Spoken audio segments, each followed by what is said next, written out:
we're going to talk about... Hey, Mark, can you do your intro again? Sure, why not? Hey, well, hello there. Welcome back again to the Merge Roundtable. I'm Mark Hopkins, and I am here today with Frank Kushner and Jim Durbin. Hello, gents. We're gonna talk a bit about all the same topics we talk about every freaking week. I think it's Bitcoin. It's comforting in a way. It's comforting. AI. We're gonna talk about Tether. We're gonna talk about DEI. I'm sure Taylor Swift will make an appearance in the conversation again this week. Do they still play tetherball?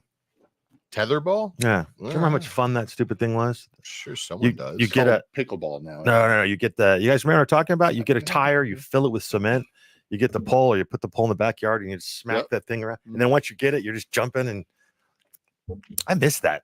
Yeah. I need to go put that in my backyard. Yeah, why not? That's the nostalgia. You guys want to build a tetherball court this weekend? God, make sure that you get that umbrella policy before you do that, and don't disclose. I'm old enough. One swing up. Typing left-handed for the rest of my life. So just to put a button on this intro here, sorry, man. Merge Roundtable is brought to you by Harper Belmont Studios. You should start a podcast. Go to harperbelmont.com, check it out, and stick around after this intro package, and we will be talking about all the things, maybe some tetherball after this.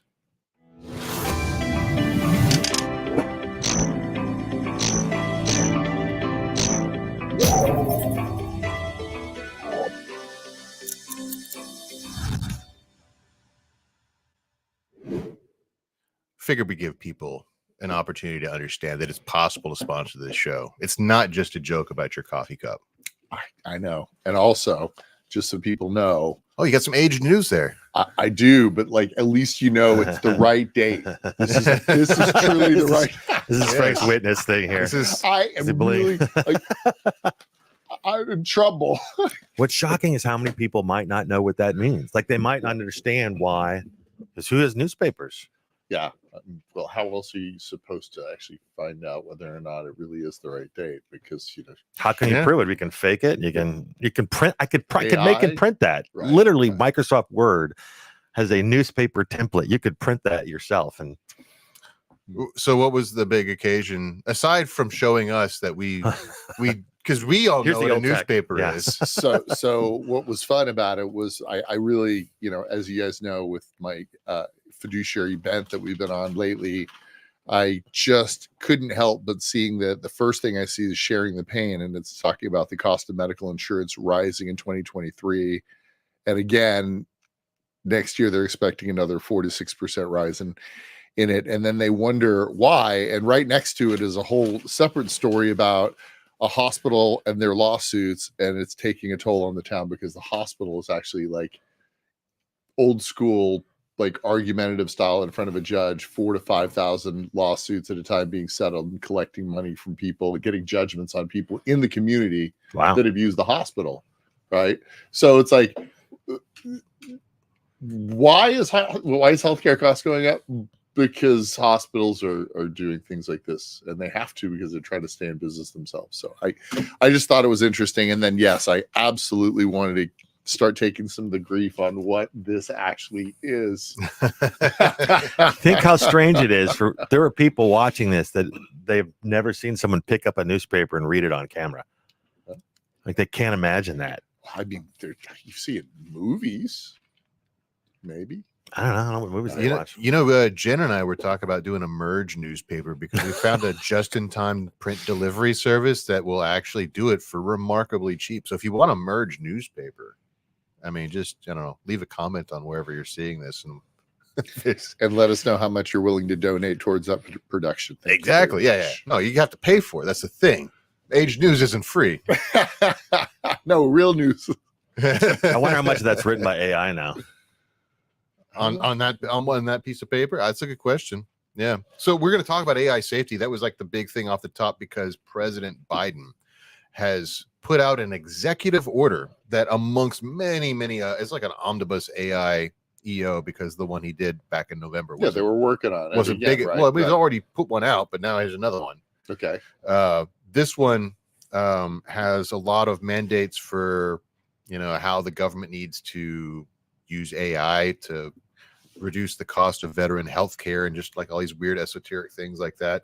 But there's a huge chunk of it devoted to AI safety, which is, as we know on this show, a code word for let's entrench the big players. Regulation. Regulatory capture. So they're specifically saying that it's the move is part. Okay, I'm going to read the propaganda and then we'll dissect it, what it actually means. Okay, so the Biden administration is implementing the new requirements for AI developers to disclose safety test results to the government. The move is part of the managing rapidly evolving AI technology problem. The White House AI Council, they've got a council now, will review progress on an executive order signed by Biden 3 months ago, including a mandate under the Defense Production Act for AI companies to share vital information, including results of safety tests with the Commerce Department. They're just getting everybody involved in this. It's like defense and it's council. It's the structure of all commerce. these written that bothers me most. Yeah. So if you look at the language that their safety, what is actually being asked? We need you to tell us what it is that you're doing. So this is similar to the New York City law that they passed about AI audits for talent acquisition. Mhm. You can't use a software that selects, sorts, filters, or picks anybody or ranks them of any kind unless you've had a third-party independent auditor come and audit that software and you provide the results of that to New York City, which is, we all know, is called evidence. It's basically saying we would like you to provide all the evidence so we can sue you. That's what all that stuff is. The safety standards aren't, because what is a safety? So What they're saying is agencies yeah. like the National Institute of Standards are now responsible for establishing the standards of AI safety and security that will apply to these critical infrastructure sectors, including but not limited to biological synthesis screening standards. So if you're using AI to create new organisms, that's literally what they said. Yeah. AI generated content or AI enabled creation of dangerous biological materials. That's what's known as a as a bait. It's just bait. Do you think this was written by AI? Oh God! It might have Honestly, been. oh my God! Honestly, looking at it a little bit. Department of Commerce will develop guidelines for detecting AI-generated content and authentic official content. So this is our Taylor Swift story that we talked about last week. Ugh. And cybersecurity measures, an advanced cybersecurity program will be established to develop AI tools to find and fix vulnerabilities in critical software. So they like AI in that sentence, but the other ones, it sounds like it's scaremongering. I don't know. It's not a bad idea to put this stuff out. Does it have any teeth? Oh yeah, non-compliance. I mean, so this is the thing that I don't want to mix the two stories, but we were talking about in the Bitcoin story, the way he's constructed this EO and the EO about Bitcoin mining, which we'll get into later, is they went and spent time looking for existing laws and really existing guidance memos from different bureaucracies, and then started to string them all together so that there is existing criminal penalties for non-compliance. Jesus. And they're very flimsily strung together, as you would expect. But, who wants to go up against the DOJ on criminal penalties? Yeah. Not me anymore. I did that once. I don't want to do it, and I haven't done it before. Yeah, right. I don't want to do it once. You will. Do you want to do it? No. I just want to make sure he was involved. Yeah. So we're all in agreement. None of us want to be in a criminal. Okay. Yeah. So it's a good point, Mark. Yeah. Yeah. That Not is legal advice. terrifying, I'm not though. your lawyer. They're adding that together because that is is kind of similar to what happened to you, where they take something and they end up turning it into a criminal penalty. And So how much of that? I like this is the first that I've heard of this topic, obviously, as far as like what recently happened. And so I'm just synthesizing it as if I was just hearing for the first time, like everyone else listening right now. And I'm just kind of confused that like we know that this is not even the very first inning of the first inning. This is like so early on into what it's actually doing. How can you try to regulate everything that it's going to be able to do? We don't know how it's going to work. I mean, you kind of want to be able to try to figure out. Think of it as a shower curtain in a bathroom. Right? I mean, if you turn the shower on, you don't have a shower curtain. It's a little late after you turned it on. Is this kind of like knowing that there are police out there, but also knowing that, maybe you should. There are some good Protect folks. I yourself ahead have of a time. friend I of mean, mine like, who's involved in cybersecurity What are they for gonna do? What are they the help? government, and because it is a big problem. I get why. I mean, I've heard there's good people on both sides, but go ahead. Oh, jeez.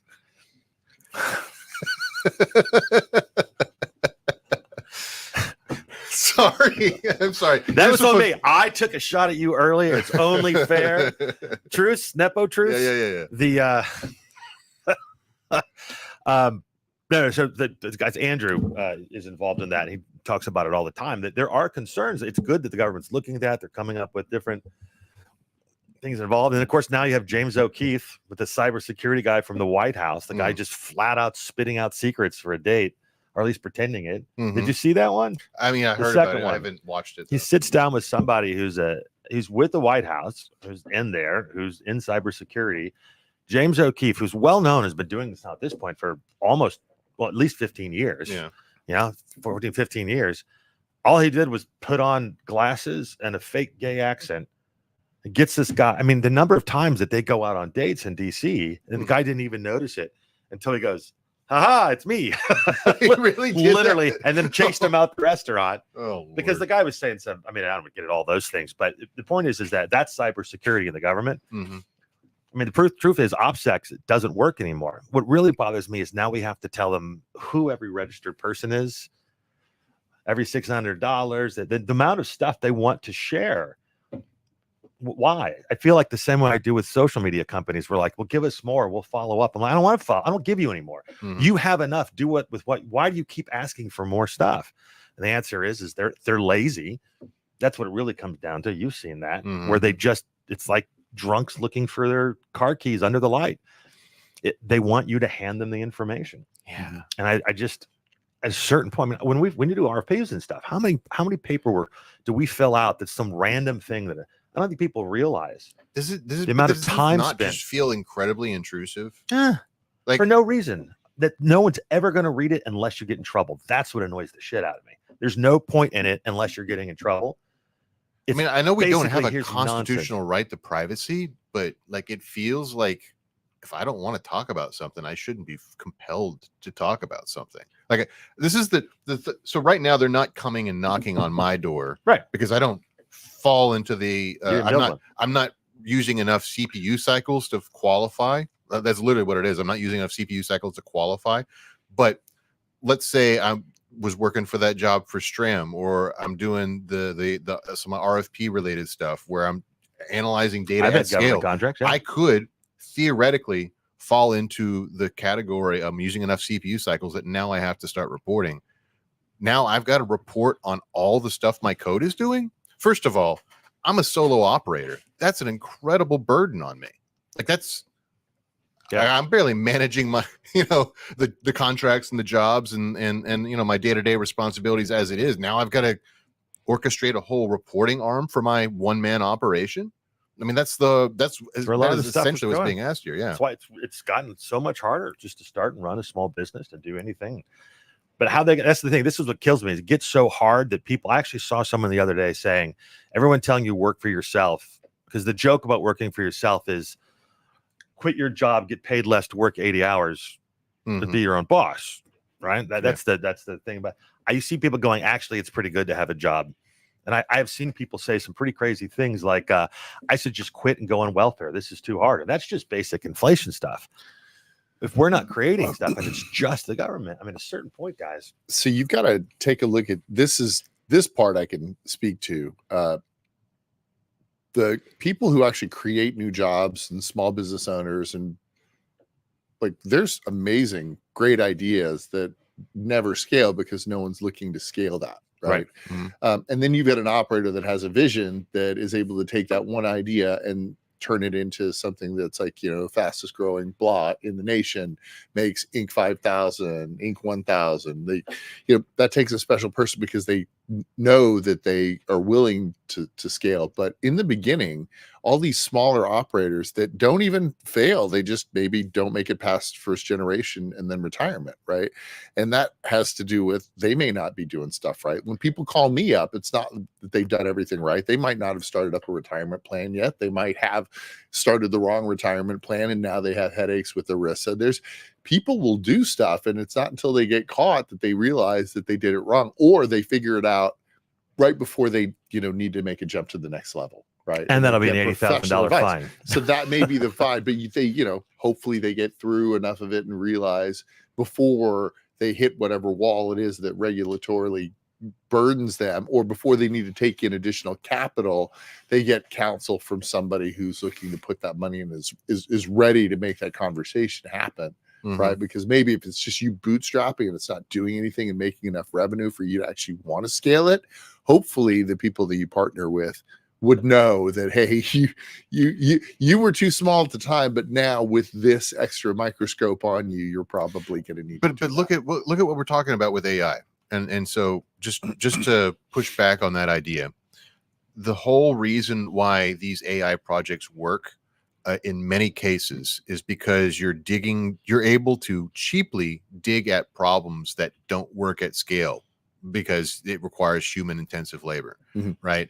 And so if you say, okay, but now because you're digging at a problem that you couldn't before because you don't need to use human intensive labor, we're going to add a human intensive labor. It just feels like what's the point? You're basically saying you can't use AI because the whole point of AI is to take humans out of the process, but we're going to mandate that you put humans back into the process.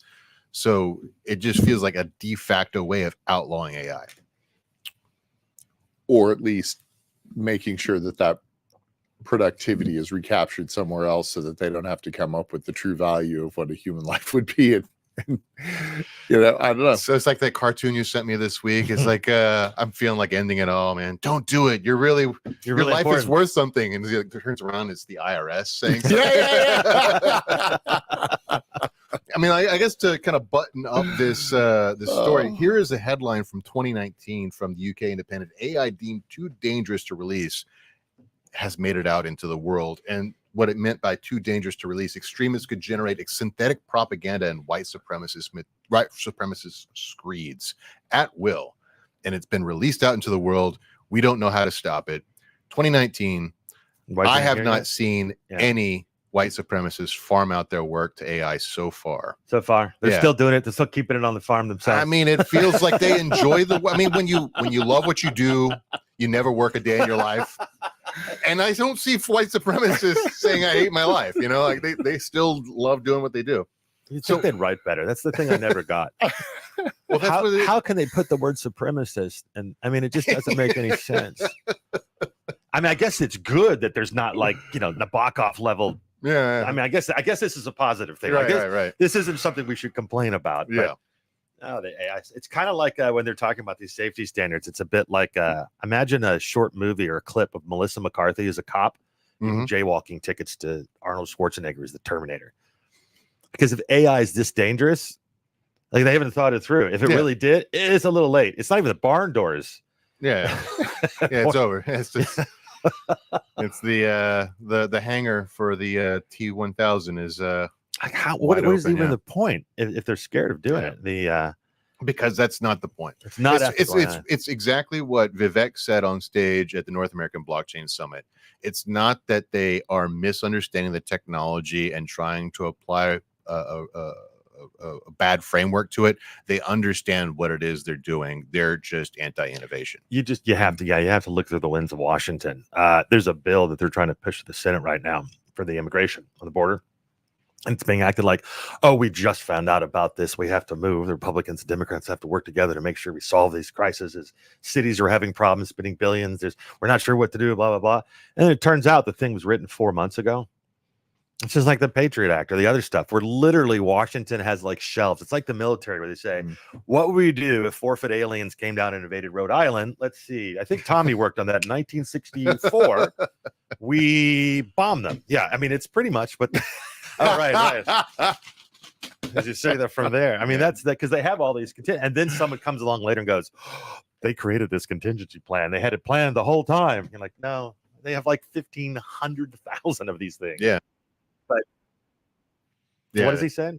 Or is he playing something? I think it was sorry. Yeah. Well, I mean, to that end, and this is something I haven't seen talked about in the context of this discussion online. Surprisingly, but it showed up on my feed in this exact way. I don't know if this seems like it would be the most amazing coincidence in the world, but the same day that the EU has deemed Bitcoin mining an ecological disaster and must be regulated as a possible threat to the planet, President Biden also miraculously had a dozen-page long executive order saying that we need to more closely regulate Bitcoin mining in the United States and mandate them report a bunch of details, including GPS coordinates of their machines and the specific energy usage to the energy. I'm not a fan of that word. Which one? There's Deem. a lot of deem.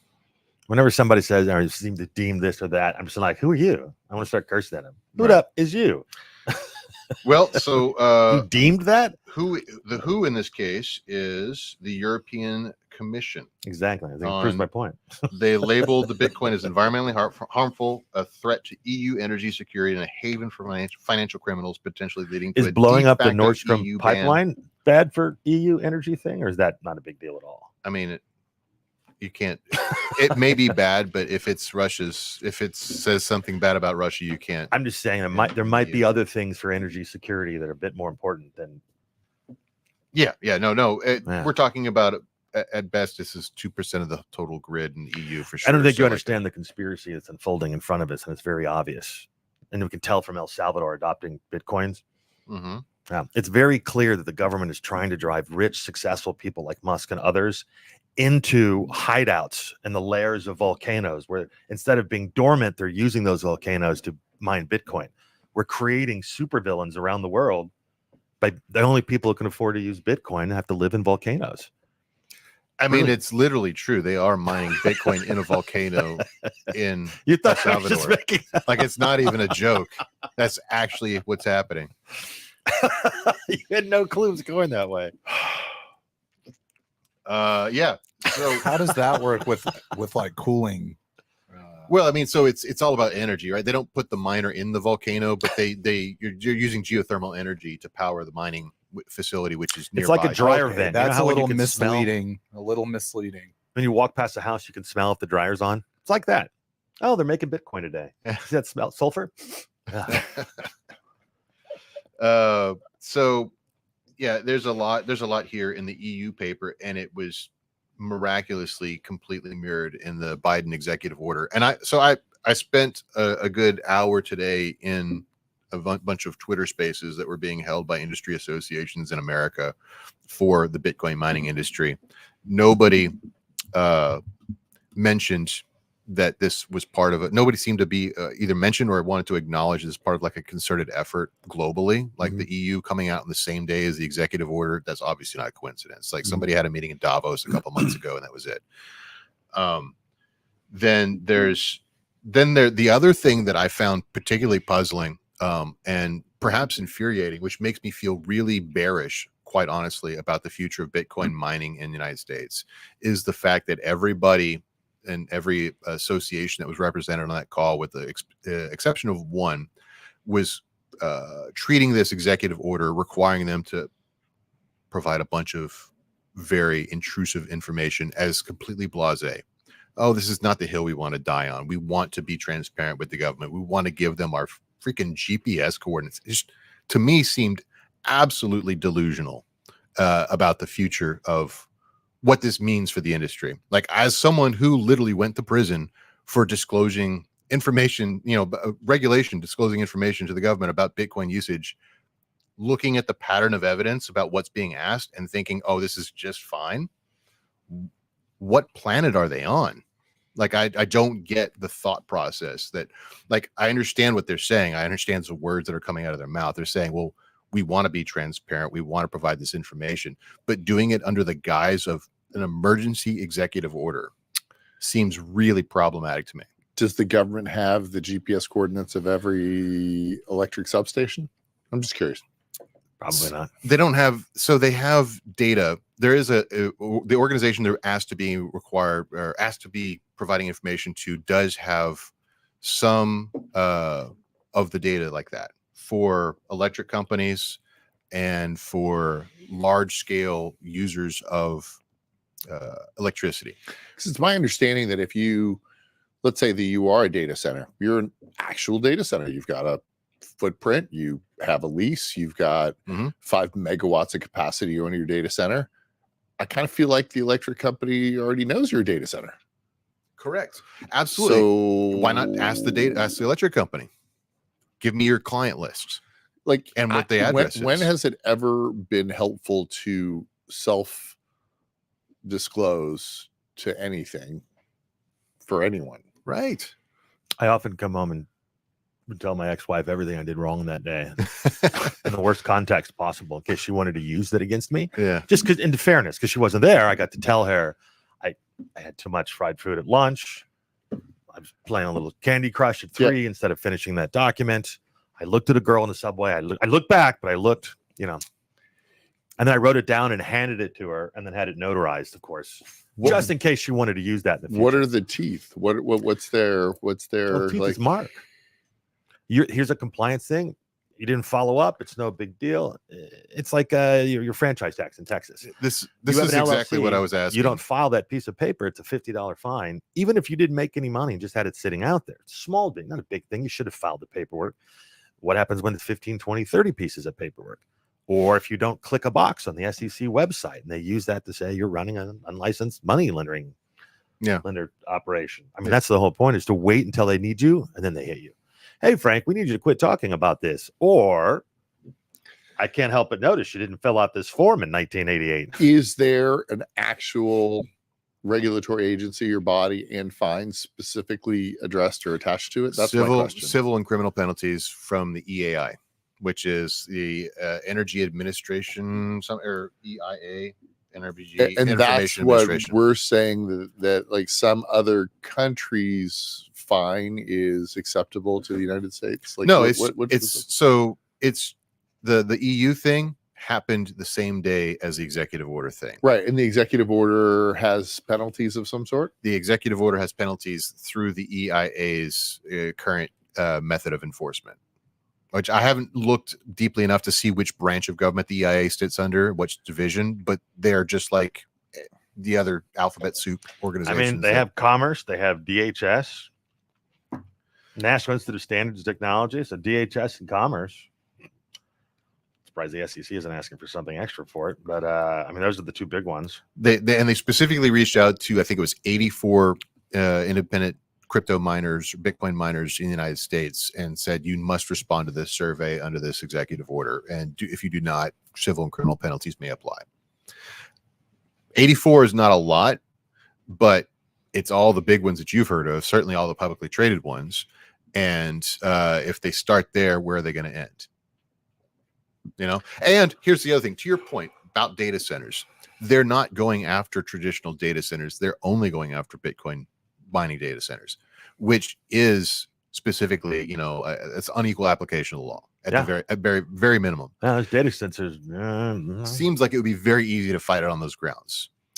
I'm not sure if you know this, but like just driving down the street, I saw there just so happens to be a pretty big one right around the corner. Yes. And just them. It's killing our environment. I think we got to go protest. No, I'm just saying that, We like, need to get some literally, vegan it's like burritos. it looks like a pretty solid operation. Yeah. Yeah. I mean, as far as cleanliness, looks pretty clean. Don't see any, There's no steam or nothing smokestacks coming yeah. out of any of these Bitcoin. Yeah. Yeah. And I don't know if they do crypto only or if they do a variety of a lot of different stuff, but I bet they'd be somebody that we should reach out to. Boy, Try to data get them center on in this show. Texas That'd be doesn't seem kinda like the fun. brightest thing. That'd be kind of fun. A data center in Texas, isn't it a little hot?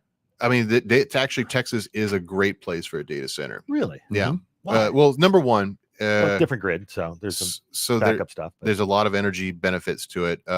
Second of all, when you're talking about Bitcoin mining data centers, it's not necessarily about keeping things cool. It's about keeping things under failure temperature rate.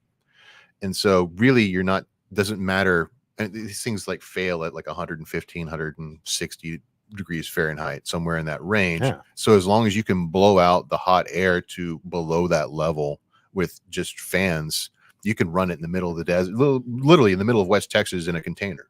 I mean, you could run. I'm going to West Texas. Have you done that before? And then you've It's also got insane. the immersion. You've got liquid immersion. Which Yeah, is immersion is also a thing amazing. too. I didn't believe it. I saw one out in Liquid West immersion? Texas. Yeah, went out to a data center out there, which was very entertaining that they actually asked for GPS coordinates because that's how I found this one. But like I got out there and it's a legit data center and it was running so quiet. And I was like, there's just Yeah, they're no way loud this is normally. and it's because the computers were literally in liquid, right? And Like a I'm plastic wrapped around them or something. I'm like, can I touch it? Yeah, put your finger in the oil. Like, it is amazing. It's with oil. Yeah, it's like a mineral oil. It's like type a thing, yeah. C3PO bath. And it was fascinating to see it. Yeah. Because it's real. It's real. That's pretty And cool. it's quiet. And you didn't need air conditioning. Hopefully, we can start put some of our workers that return to the office into that same thing, so I don't have to hear them. There were workers. There were workers. there. That's actually what you call a Bitcoin miner in the management software is workers. Oh, really? Yeah. So we are putting workers in a mineral bath. That is just. Well, I'm glad that worked out. By the way, do you remember we talked about last week, 2 weeks ago, what an impact we make? Oh, yes, absolutely. And Yeah. what did we say? You weren't here. I believe it was Mark. We said we get results. What is it that I said I put in the universe? Do you remember? I remember we talked And I about said, it. if it happens, we need to think seriously about this because everything we say ends up happening. Something about was it your lottery ticket winning? was a or something? McRib. McRib. Oh, The that's McRib right. Yeah, coming back. the Now, McRib. this is actually important because it's not coming back in the U.S., but it is being reintroduced in Canada. Right. So you I'm need- like, look at that. I mean, so I was a little off. I should have been specific. I should have said in the U.S. and not just. all right. Well, Yeah. So ponder before the end of the show how you're going to manifest something positive for people in, let's say, Dallas County, Dallas County. Yeah. I don't. where we're at. Liquid immersion. That's fun. Yep. Oh yeah. Just showing Jim like the people do this. That's pretty cool. on their own PCs. So I guess to button up this crazy Bitcoin thing, because it is to me just absolutely bonkers. They're lumping AI in with Bitcoin. There's that Twitter link from Bitcoin Pierre that's on here. That they're this is that it? The same one? No, I'm sorry. It was the Bloomberg article. You had it right. AI needs so much energy. They're keeping old coal plants around in certain parts of the country to transition them off to more clean energy. And these articles are starting to pop up already. It's probably clean coal. Just Yeah, saying. I'm thinking it's clean coal. They wouldn't want to harm the environment. Anyway, whatever. My point being is, You mean Liz Cheney coal instead of that dirty Pittsburgh coal? yeah, that's what it is. It's Virginia, so it can't be the Pittsburgh coal. I don't think Virginia has clean coal. Take it up with Mr. Virginia. That would be weird if it did. Yeah. Okay. Anyway, point being, in all seriousness, the positioning, the PR that has been happening from Dish economists for the last 10 years about Bitcoin, they're already starting to build that. They're circle the wagons around AI. And as David Johnson said at the North American Blockchain Summit and has in other subsequent, press interviews, Texas, this is like a $2 billion industry for Texas that's directly under threat by this administration and a lot of anti-innovation members of Congress. And so primarily on the Democrat side, but not exclusively. I don't like your use of the word anti-innovation either. A lot of problems with words today. I'm going to go pro-corruption or pro-lobbyist instead of anti-innovation. I think that you're kind of putting your finger on the scale, mocking these people, when really they're just trying to take care of their lobbyist friends. So Sure. Anti-innovation. You can see what he was trying to do, right? Chomsky over here, changing the language. Pro-corruption. It sounds nicer. Right. Yeah. Pro, I've never looked at a bill in positive. my life. I just sign what they put in front of me so that my kids can. That's all. I got to keep my mouth shut. No, I I'm can't. defending now. the government here. I can't. I just I'm so torn on Ken Paxton. I'm so torn on him personally. Like, we saw what's going on with his actual personal lawsuit and how much of a thug he was on TV, and like everyone, but what he's doing with like the federal government and protecting the borders in Texas, like that thug behavior is actually working. I'm just like, I'm blown away. I'm torn. It's like, You're old enough to have seen New Jack City, though. yeah, yeah.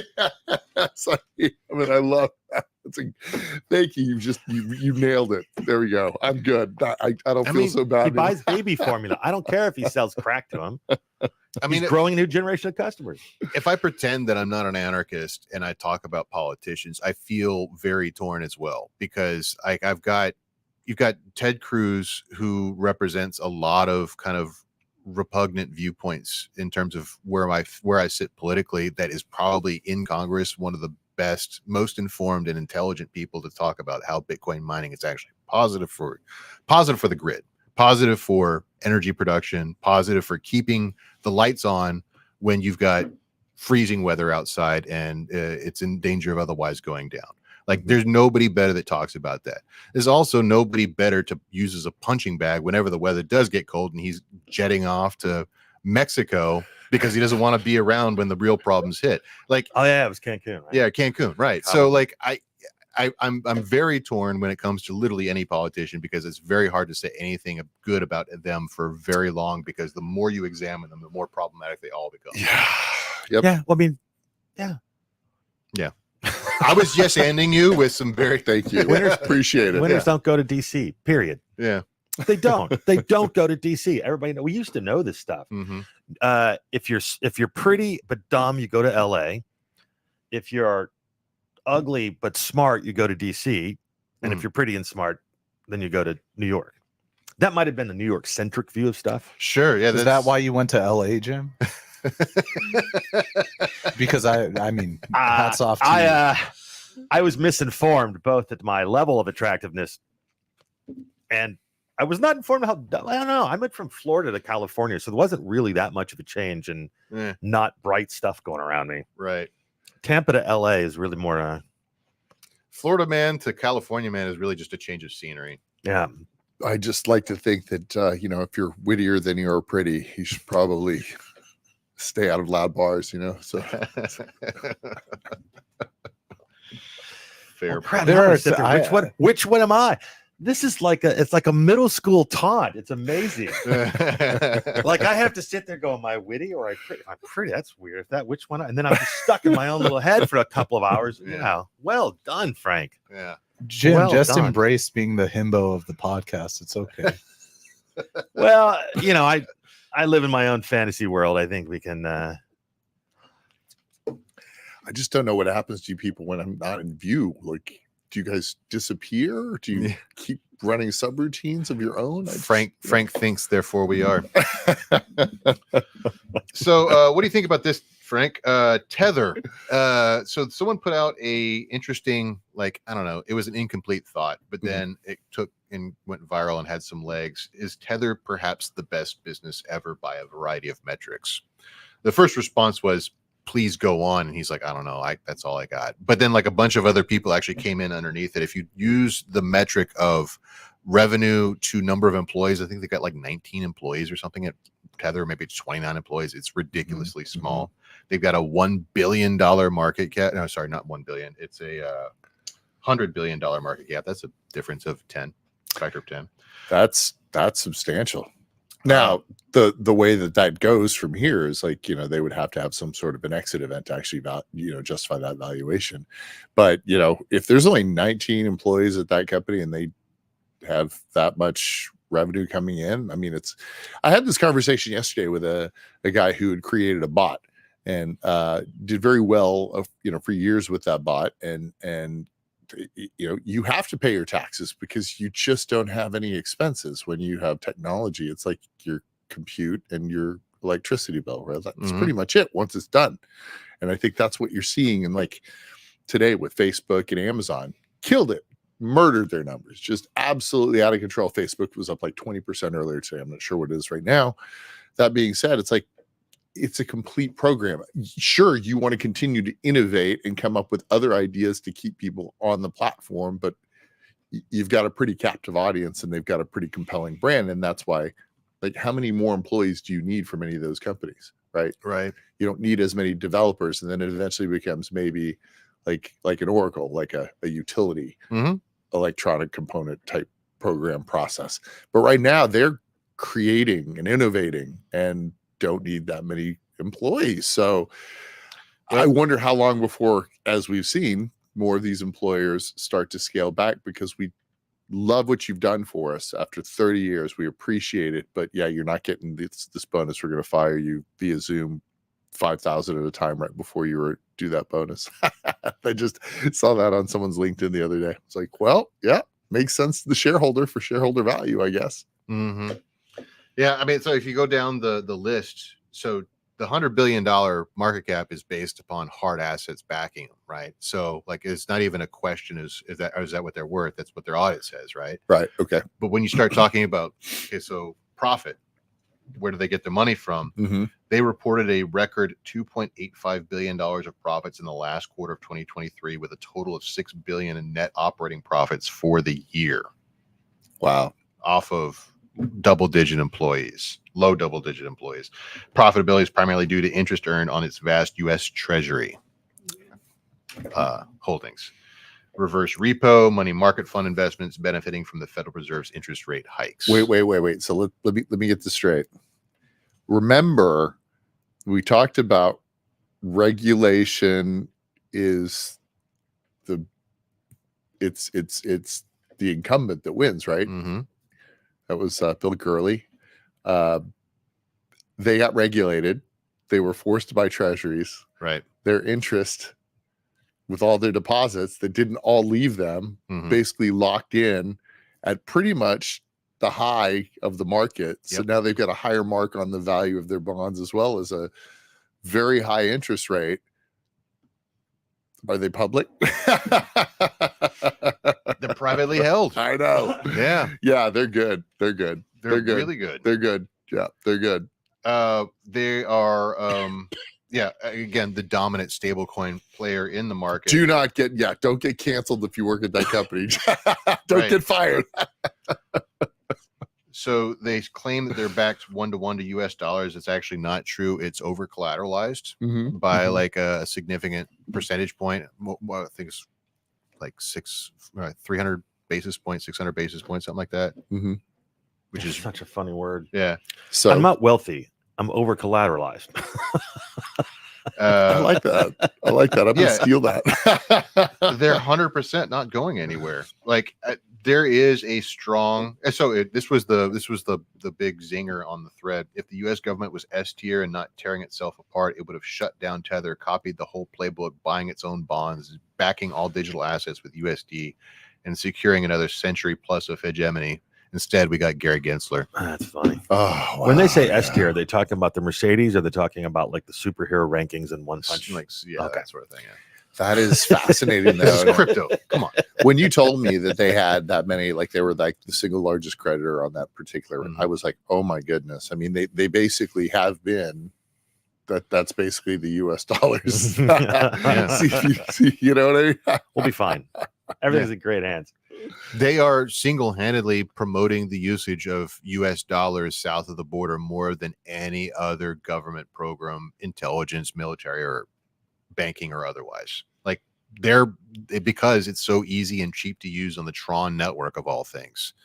Tron network has the lowest transaction fees, and an Ethereum like EVM, it's very popular to use. It's not used much for smart contracts, but it is used a lot for transactions just because of the way it's engineered. It's very popular in Southeast Asia as well. A lot of gambling and betting services use it, and they're all using USDT for a couple of reasons, but primarily because of their market position. Did you see the IPO of the U.S. company this week? I totally forgot. I blanked on what it is, but they basically own like half of the gaming apps here in the United States. They went public. Oh, huge IPO this week. I saw that it was happening, but I didn't really dig into it. No, because gambling's wrong. People do it. Yeah. Oh, it was that type of a gaming? Is what you're saying? Like gambling gaming? Yeah, like they literally they have like 41% of the order book market. I wonder how much DraftKings pays Taylor Swift. Don't know. I don't know how I know the answer to that. Oh, Taylor Swift. Okay, let's go with it. Why the arm? Why do we celebrate this oligarch? I'm still looking up the gambling thing. You completely laughed me on this one. All right, talk to me. Wow, there's a lot of all the commercials now. Everything around the NFL and everything is gaming. Bet the games, do the sports stuff, your fantasy games. So it's crazy. So it makes sense that this is just a big money play for the gaming things. Crypto didn't work with the NFL last year. Sure. By the way, did you see the Larry David thing where he goes, "Can I join the class action against me?" Yeah. Yeah. Because I was baiting crypto. Right. He was paid in FTX tokens, which are completely, well, not completely, but almost completely worthless now. No, it's a funny thing when people talk about billionaires. We all know that there's no such thing as a good billionaire. Right. It doesn't. Unless it's Taylor Swift. Well, if they get old, if they get old and they didn't like accidentally didn't, so they've been around long enough. Yeah. That's a little different. We don't all know that. I've brought that quote up like with no billionaire gets anywhere without doing something. Every client I've had, and they're like, no, hard work. No, because that's ridiculous. You might not remember this one, Sohail. Do you remember when Barack Obama was talking about there's no such thing as self-sustain? Like, you didn't do that. You didn't build that road. You didn't train that schools. You didn't do it. That was a big push. I was like, oh my God, look at that. He's doing it. Now she's a self-made person. You didn't drone strike that kid on your own. She sings. It was the right time. She's talented, but talking about her like she's Gates or Buffett or Jessica Alba. Right. I might believe Jessica Alba is a good person, but it might be because she's Kylie is a billionaire too. Yeah, obviously. I think that kind of proves my point, though. Did you also look at this real quick while we're on crypto gambling? This is something I love to talk about. No one talks about it. Seemingly, we don't even talk about it. But Drake, 100 million per year for stake. That seems low because they pay like gamblers like XQC upwards of 5 million a month. So, well, that's 60. Because it's Drake. Yeah, I mean it's Drake. Maybe they're aware of some of the accusations about him with underage girls. Yeah, I mean, so they lowball. They lowballed him, huh? Yeah, because I mean, nothing like a cheap broken asset. I mean, think about it though. Drake, right? Drake was Taylor Swift. Drake still will. I don't think wasn't Drake's nearly as big away. as she was. Oh, was he? for sure. Was he? Okay, I don't know. He's not white, I don't know. So maybe not. But he's not a white woman. White women win everything. But Drake is a white woman. Who are we kidding? Yeah. I'm sorry. But he was on Degrassi, right? I mean, it kind of. I mean, hey. But does he live in the think about suburbs it. and have a Stanley Cup? He is on top of the world. Released a few flop albums, but his fans love him. Jen will blast it all the time. And his whole brand now is Anita Max Win, is stake.com, is crypto gambling. This stake.com is housed out of a shack in Curacao. You know, it's like a tiny little operation that's making. You know, there's but they do that with Turks and Caicos. A lot of places do that, right? But there's no stats on them paying people out properly on any. There's no transparency involved, right? And Drake, the biggest celebrity, has just sold his soul to them. Talking about Taylor Swift and DraftKings, this is the seedy crypto underbelly of it. And Drake's the sponsor. That's brilliant. That is crazy. That's like getting rid of your Bronco and creating the Escape. See, this is why I don't get why crypto is so. Whenever I used to do OTC quite a bit, I would say a good 30% of the people that I used to work with that would sell Bitcoin to were online gamblers. But I was surprised that it wasn't a much bigger percentage, because everything about crypto-based gambling, like the standards for it, I mean, it was one of the earliest applications of Bitcoin. Right. It was actually something that Satoshi said he wanted to be involved in the core spec for Bitcoin, was a gambling thing, because there's a ton of non-gambling application. I mean, insurance is essentially gambling, right?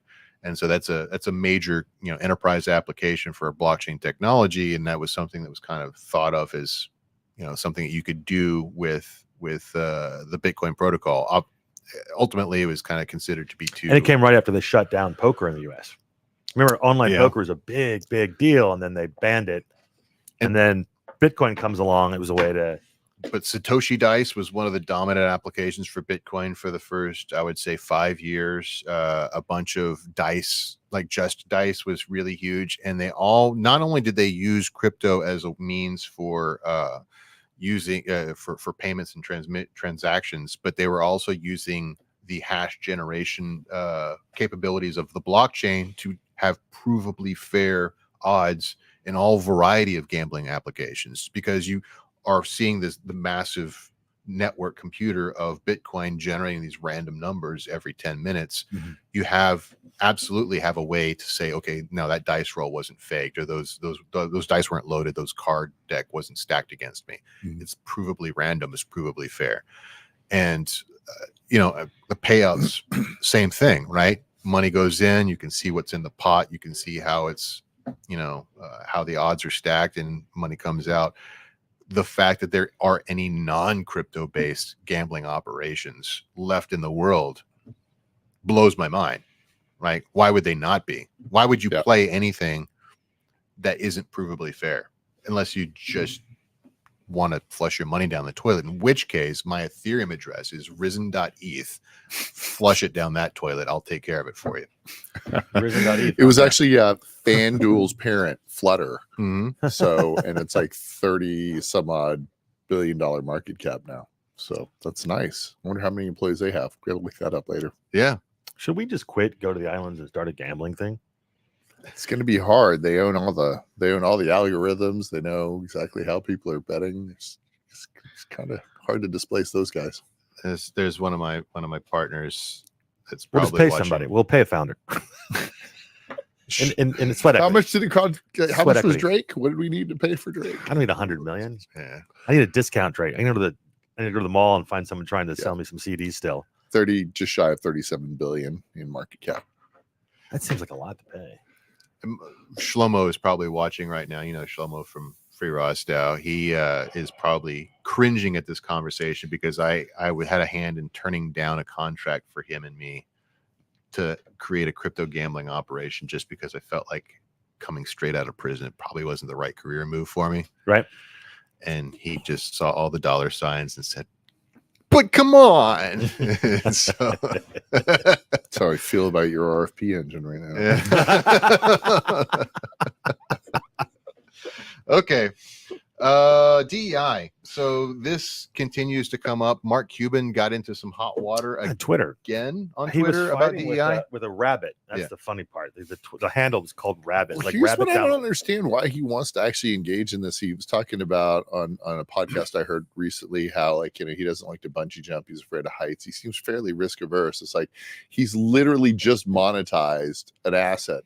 Everyone knows what he's worth now. Why would you want to get involved in a DEI suit via Twitter? There's questions Or of whether or not X. he's trying to go public or what he's trying to do because he sold all that stuff. But Yeah. we talked a little bit last week, the Inside Baseball. I sat there when I've been in a room where the head of Dallas Mavericks HR talks about what they did. So what he did, Mark went on Twitter and he asked the question is it ever okay? Or basically he just got into the questions of DEI. How do you hire a diverse workforce? How do you make it? His first question was, how do you make an objective decision? The last job you got, what was the objective reason you got it? And from there, he kind of pivoted into, we don't understand interviews, which is very true, and to the DEI aspect of it. And people started going at him. And one guy, they're all like, oh, well, if diversity is so great, then how come we don't put a short Chinese woman on the Mavericks? You're a hypocrite until you do so. So it's a silly argument. It's not the same argument. So Twitter. Yeah, I mean, there's a lot of it they were going through, but he didn't learn his lesson. He's playing with poop. Yeah. And he basically starts walking through it. And so what happened with his organization is when he first bought it, it was all white guys. It was all white guys. And that's not a bad thing, but the point is that the Mavericks deal with minority populations, a youth population, much different than a bunch of rich old Texans that are out there. So how do you build up that brand? So they brought in, which is what you're supposed, how do you brought in people that made sense of the market? Now that makes a lot of sense. And that's where he's coming from. Nobody knows that. So he goes on Twitter and he starts talking about slates of candidates, diversity, how important it is and all this stuff. And he's fighting. And unfortunately for him, one of the things that happens in our industry is we have slates of candidates. Mm-hmm. And then we're supposed to, you can't, there are seriously companies right now where you can't hire if you can't find a diverse candidate.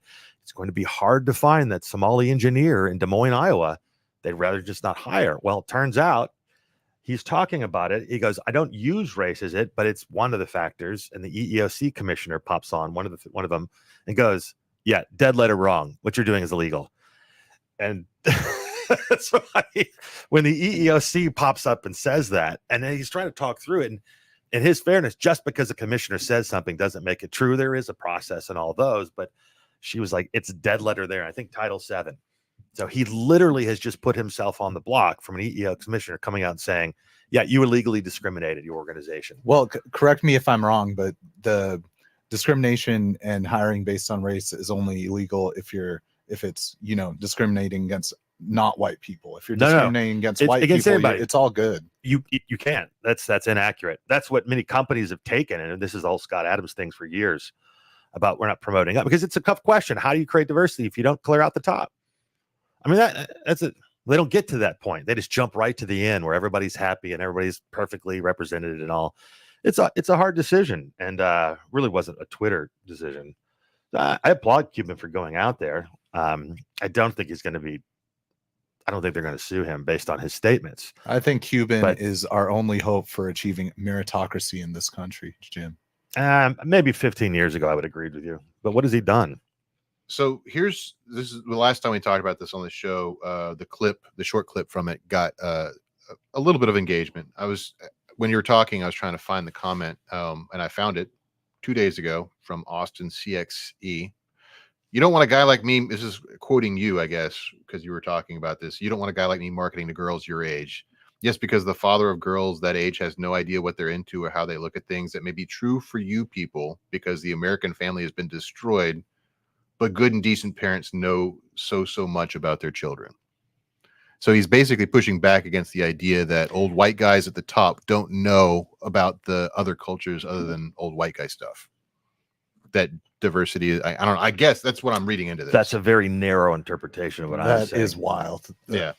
I'm not saying it's impossible, but saying in general, if the three of us tried to figure out right now, you have a son, my daughters are older, I can't figure out.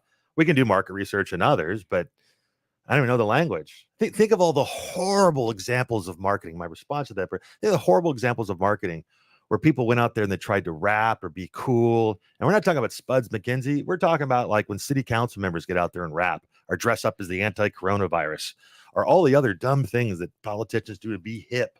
Or like that or wonderful give Bank Kylie of America Jenner or Kendall Jenner one. a Pepsi can. I can assure you, my father's already turning, but he literally said to me, "He's like, Frank, you never want to be like as an former advertising executive at a major firm on Madison Avenue. If you have a car dealership, you are not the person that needs to be doing that commercial. You hire someone else to be the face of your brand." No, right? You will never represent they're it right. marvelously effective. You tell me it all the time. Effective. But that's the thing. But they're supposed to be. There's brash. They're standing out, and they don't care. They're already rich. They're not actually trying to sell more cars. They're just trying to impress the guy down the street that they sold more than them when they're sitting around with their deals. That's the problem. They're not trying to sell the way that. My point is that he does probably a better job running that organization than actually getting into a fight with a governmental organization that we know that never works out for anybody. So I don't think he thought it was. I think it's funny, interesting because he actually probably did the right thing for the organization. In all, the fact is that he's not supposed to talk about it. Right. He's not supposed to talk about it. But there's no point in doing it if you can't brag about it. It's like going to the gym. If you can't push plates and put them on Instagram, why are you at the gym? Why do DEI if you can't go to your friends and swear how good you are instead of actually addressing the problems of hiring and working and building people up and promoting them? No. Let's just pick some random social progress topic. I've had this similar conversation about the Barbie movie, talking about performative marketing so many times, and I'm just bringing this up because the Oscars are coming. Well, it's okay. I mean, trying to get Oscars in there. I do not have children. I do not have any experience in dealing with their personalities. I have nothing to say. I will say that my wife came home after her pedicure with Barbie pink. That's why she actually got the nail polish. It's Barbie pink. So I wear robots on t-shirts sometimes to impress Mark because it's old enough to. I was looking at my robot shirt in the closet this morning. I was thinking, do I wear this one? I had a yellow woman for doing something from her childhood. They didn't drag me into it and yell at me about it. They just went, did it. That's the thing. Why can't people just enjoy stuff anymore? They always got to make it into politics. Mark, what was that guy's name? Spud something? Spuds McKenzie. What was his name? The commenter? Spuds McKenzie was the dog. The commenter was Austin-CX2XE. Okay. Someone please check on that guy's kids. No, I get what he's saying. It is the people that think they know there are good parents out there, but it sounds like either a Mean Girl's mom or someone who's very out of touch. Who actually is in touch with their teenage child? I mean, I hang out with my kid every day, but there's a wide delta between what goes on inside my kids' brains and life all day. Yeah, throughout unless their you're life some, and what I get to hang out with them for. even with the highest emotional intelligence, it's just not meant to be that way. No Right. cap. No cap. No cap.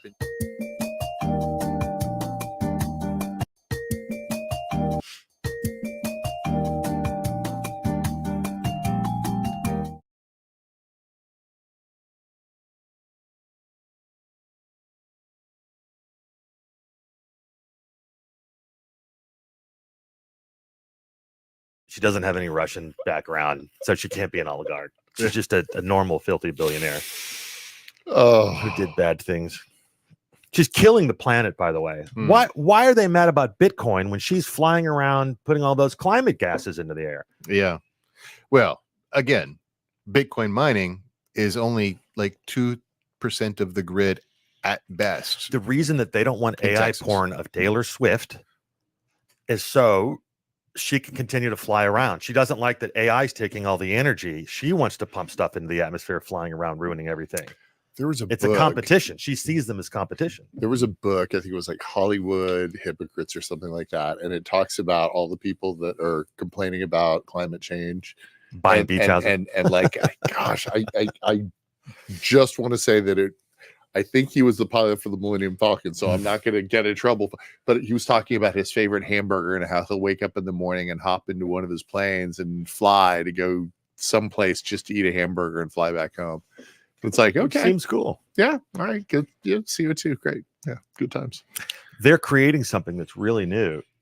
Speaking so my grandfather came up with this. He loved air Drone no. deliveries. He loved flying, but he didn't understand we'd have more light aircraft, because the beauty of a light aircraft is that you walk away from the crash. Mm-hmm. It's basically a powered glider. So he goes, all these municipal airports, imagine if people just got in their gliders. This is what happens when you're too smart and you're playing in engineering too long. What if we all just got into gliders in the sky and went to work and landed at the airport? What's funny is, guess what they've come up with? Air Flying taxis. cars. Basically a version of that's like a glider that you can basically fly we might actually be flying to work. I am still waiting for my jetpack. I'm waiting for my X-ray glasses. I am waiting for my Jetson car. And the Jets, I mean, we have kind of a Jetson walk, but the one where like I wake up, I get up and it just does everything and I'm ready. Like, come on. Yeah. Yeah. It just puts you together. Right. Come on. Sorry about that, man. I mean, we're a few years late, but I think we're gonna get there. But that's a different topic. I wanted to spend some there. Yeah, like a lot of the stuff that you can do with drones right now is Hamburgers amazing. much more efficiently. Yeah. Well, Mark, you were talking about Walmart drone delivery being done by like care package, right? Like Yeah. parachutes. Yeah, well, so that's been for like 5 years in Arkansas. They've been doing the fixed wing drone delivery, So crazy. and they're starting it in Dallas now. But didn't you see? I thought there was like what was the? So I if you forget- shoot down a drone now you get a bunch of prizes. Skeet That's shooting, right. Giant Absolutely pinata in the right, yeah. skeet sky. shooting with prizes. Yes, Yeah. sir. I need a baby. Come on, baby bib. But they talked about like I forget which stunt, the Mr. Beast, but there was the guy that does a lot of sciencey stuff, and he did one about the egg drop, and he was trying to figure out how to do it properly with a rocket and stuff. And then he asked one of his buddies who was an engineer, and then literally got a letter back from someone in the government and said, yeah, you're talking about working on like missile defense kind of problems here, so no, we're not going to tell you how to figure out that calculation. Like, I wonder so if how they would use that parachute they had get around that, right? so You know what I mean? Jerry Pornell was a big part of that. It was on Reagan's science fiction couch in the 80s and pushed Star Wars and talked about all the things. So you had bright pebbles, you had the cones. What does space-based defense look like? And two of the things they had were literally, instead of missiles, which are not a great thing to have sitting in orbit in case they fall out, you literally launch a bunch of either iron rods or small little pebbles with guidance programs on them. This is back in the 80s and they were thinking about it. So what do? Instead of, you just drop it, literally send it, and it's a rod with a stabilizing fin that hits a car, and then everything's gone. So it's actually kind of terrifying because it's not explosives. It can be used in civilian areas and all these questions. I wonder if any of the work behind that it could have been just made up at the time too to scare the Soviets. A lot of that stuff was there, but it'd be interesting if the work behind that was. They're like, you know what if we did that with drone packages? Well, that's what they're doing now. I mean, it describes it. I don't have the name of the company in my head, but I have been Something stupid like dropped ball or there's actually Dropper. a couple of companies that do this besides Walmart. One got very Drumped. well, I they got drumped. I got drumped. I hope it drumps soon. Terrible. You're going to be the first one. Drumped. they got very popular in or led a very successful operation in Africa. They were originally going to be a drone delivery company that was, on demand delivery type stuff. Couldn't get traction that way, but they wound up deploying a distribution center for blood transfusion blood in the middle of Kenya. And so now they are the dominant way to get just-in-time delivery for blood in Kenya across the entire country. Their drop, think of remote their areas. their Colorado, airdrop. Appalachia, Alberta, and they're fixed wing, right? And so their airdrop method is gentle enough that you don't like have a bunch of blood splatter all over all over the No ground blood, every time they drop something. no eggs. Yeah. Try It's not to interesting. put your push pins in with your balloons. And I'll send it to Sohail before like the show gets cut up, but there's like a good 25-minute YouTube documentary that goes all in on the technology. It's fascinating to watch. Yeah. That'd be So, neat. yeah. And then that way you could get you give them your GPS coordinates, and then you could get them to deliver your Bitcoins to you. There you go. We talk about skills-based hiring as this big thing. Think about the importance of this now for Amazon or for whoever's delivering these things. How do you hire someone? Are you good at organizing? Are you good at packing? You just put them on good at video Tetris. games? You see how far they go through Tetris. Mhm. Now they're hired as a drone drop package operator. Yeah. No, I suppose so. Hey, Tetris is how we learned to pack station wagons. Yeah. And I still think you're it's going to great. tell me you don't. I love that. I love that insurance commercial. It's like, well played. So Anyone notice our sound engineer just got up and left? yeah, Was it something we I said? think it was a bio break situation. So. Oh, I hate that word. I was gonna say the last thing we're gonna talk about. We have to keep talking until he gets back because no one can actually hit stop on the stream. Okay. So I was gonna skip this story because we're running a little long, but now we've got some more time to fill. Vision Pro. I saw the guy who bought the first one. He goes out like he's holding it above his head. They have this picture of him. Yeah. Had to go say man about a horse. Even better. That's even better. They're good. They're like those kind that are really meant to be like baked goods and not donuts. So I'm trying to get to 209 pounds to It's play not going to volleyball happen. in 2 months. It is not going to happen, Jim. Not It's if I'm eating gonna happen. donuts. Thank you. I've been watching out there since I ain't gonna go. All right. Bye, guys. That's Hey, we fine. get donuts delivered. We had I told haters you. last week, and now we get. I told you. Yeah, Yeah, it's- good one. It's actually a better way to go. No. And I don't know. Now that we've reached the end of the show and got donuts, I don't feel as compelled to talk about the Vision Pro now. Just say something about it. I will say that after having seen it and having seen someone on TV wearing it,